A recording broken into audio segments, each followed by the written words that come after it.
अक्सर सुर्खियों में एक शब्द सुनने को मिलता है, इंटरिम बेल, यानी कि अंतरिम जमानत। लेकिन ये है क्या और इसकी जरूरत क्यों पड़ती है? चलिए आज इसी को आसान भाषा में समझते हैं। एक सिचुएशन इमेजिन करते हैं।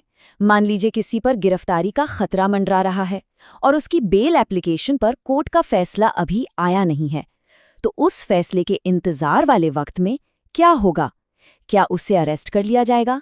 बस इसी क्रिटिकल गैप को, इसी सवाल के जवाब को कहते हैं इंटरिम बेल या अंतरिम जमानत। ये एक टेम्पररी लेकिन उस वक्त सबसे ज़रूरी एक लीगल रिलीफ है। तो अगर इसकी परिभाषा को समझें तो ये एक शॉर्ट टर्म बेल है, मतलब बहुत ही कम समय के लिए दी जाने वाली जमानत। ये तब दी जाती है जब किसी की रेगुलर बेल या एंटिसिपेटरी बेल की एप्लीकेशन कोर्ट में पेंडिंग हो, मतलब उस पर सुनवाई चल रही हो। इसको समझने का सबसे अच्छा तरीका है इसे एक कानूनी पॉज बटन की तरह देखना। जैसे ही ये बटन दबता है, गिरफ्तारी की पूरी प्रक्रिया, पूरा प्रोसेस थोड़ी देर के लिए रुक जाता है और इस पॉज से कोर्ट को वक्त मिल जाता है कि वो मामले को ठीक से सुन सके। अच्छा, तो फिर सवाल ये उठता है कि आखिर इस टेम्पररी लीगल शील्ड की, इस पॉज बटन की ज़रूरत ही क्यों है? इसके पीछे का असल मकसद क्या है? देखिए, इसके पीछे ना एक बहुत ही ज़रूरी संतुलन है। एक तरफ तो ये किसी इंसान को फौरन अरेस्ट होने से बचा लेती है और दूसरी तरफ कोर्ट को इतना टाइम दे देती है कि वो दोनों पक्षों की दलीलों को आराम से सुन सके। मतलब इसका मकसद किसी को बेवजह की परेशानी से बचाना है और सबसे ज़रूरी ये पक्का करना है कि किसी की पर्सनल लिबर्टी, उसकी आज़ादी बिना पूरी सुनवाई के ना छिन जाए। ओके, तो ये काम कैसे करती है? मतलब इसका पूरा प्रोसेस क्या होता है? चलिए देखते हैं। ये प्रोसेस काफ़ी सीधा साधा है। सबसे पहले एक बेल एप्लीकेशन फाइल की जाती है। अब अगर कोर्ट को लगता है कि इस केस को सुनने के लिए थोड़ा और टाइम चाहिए या सिचुएशन काफ़ी अर्जेंट है, तो वो एक फिक्स टाइम पीरियड के लिए टेम्परेरी रिलीफ यानी इंटरिम बेल दे सकती है। और जैसे ही ये टाइम पीरियड खत्म होता है, ये प्रोटेक्शन भी अपने आप खत्म हो जाती है। हाँ, अगर कोर्ट चाहे तो इसे आगे बढ़ा सकती है। और ये जो टाइम पीरियड है ना, ये बहुत स्पेसिफिक होता है। हो सकता है ये कुछ दिनों का हो या कुछ हफ्तों का या फिर बस अगली हियरिंग की तारीख तक का। ये समझना बहुत ज़रूरी है कि ये कोई परमानेंट सॉल्यूशन बिल्कुल नहीं है। लेकिन हाँ, ये राहत कुछ शर्तों के साथ आती है। ऐसा नहीं है कि बेल मिल गई तो सब कुछ कर सकते हैं। कोर्ट अक्सर ऐसी कंडीशंस रखती है जैसे कि इन्वेस्टिगेशन में पूरा सहयोग करना होगा, इन्वेस्टिगेटिंग ऑफिसर जब भी बुलाए हाजिर होना पड़ेगा और ज्यूरिसडिक्शन यानी शहर या देश छोड़कर नहीं जा सकते।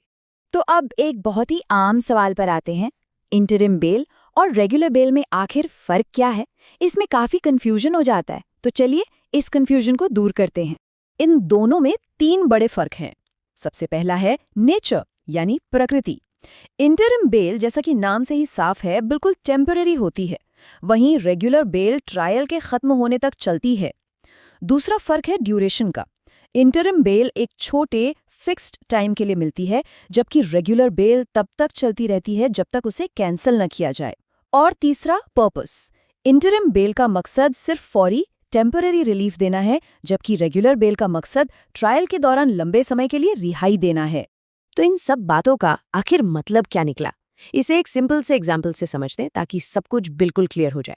सोचिए एक व्यक्ति है जिसने एंटिसिपेटरी बेल के लिए अप्लाई किया है, लेकिन कोर्ट को केस समझने के लिए और प्रोसिक्यूशन को सुनने के लिए थोड़ा वक्त चाहिए। अब इस बीच उस व्यक्ति पर गिरफ्तारी का खतरा है, तो जज क्या कर सकते हैं? वो उस व्यक्ति को 10 दिनों के लिए इंटरिम बेल दे सकते हैं। इसका सीधा मतलब ये हुआ कि उन 10 दिनों के लिए उस शख्स को अरेस्ट नहीं किया जा सकता। कोर्ट को सुनवाई का टाइम मिल जाएगा। पर कुछ चीज़ें बिल्कुल साफ कर लेना ज़रूरी है। नंबर 1, इंटरिम बेल मिलने का मतलब ये बिल्कुल नहीं है कि फाइनल बेल एप्लीकेशन मंजूर हो ही जाएगी। नंबर 2, इन्वेस्टिगेशन इस दौरान भी चलती रहती है, वो रुकती नहीं। नंबर 3, ये बरी होने का यानी इक्विटल का सबूत नहीं है। और नंबर 4, कोर्ट इसे एक्सटेंड भी कर सकती है और अगर शर्तें तोड़ी गई तो कैंसिल भी कर सकती है। सुप्रीम कोर्ट ऑफ इंडिया ने इस कॉन्सेप्ट को बहुत खूबसूरती से समझाया है। उनके मुताबिक ये एक प्रोटेक्टिव मेजर है, एक सुरक्षात्मक उपाय जो एक तरफ पर्सनल लिबर्टी यानी व्यक्तिगत आज़ादी और दूसरी तरफ इन्वेस्टिगेशन की ज़रूरतों के बीच एक नाजुक सा बैलेंस बनाता है। तो आखिर में ये जो न्याय के लिए बनाया गया टेम्पररी सा उपाय है, ये हमें पर्सनल लिबर्टी और कानून के बीच के उस नाजुक संतुलन के बारे में क्या बताता है? एक तरफ आज़ादी है, दूसरी तरफ कानून की प्रक्रिया, इसका बैलेंस कितना ज़रूरी है ना सोचने वाली बात?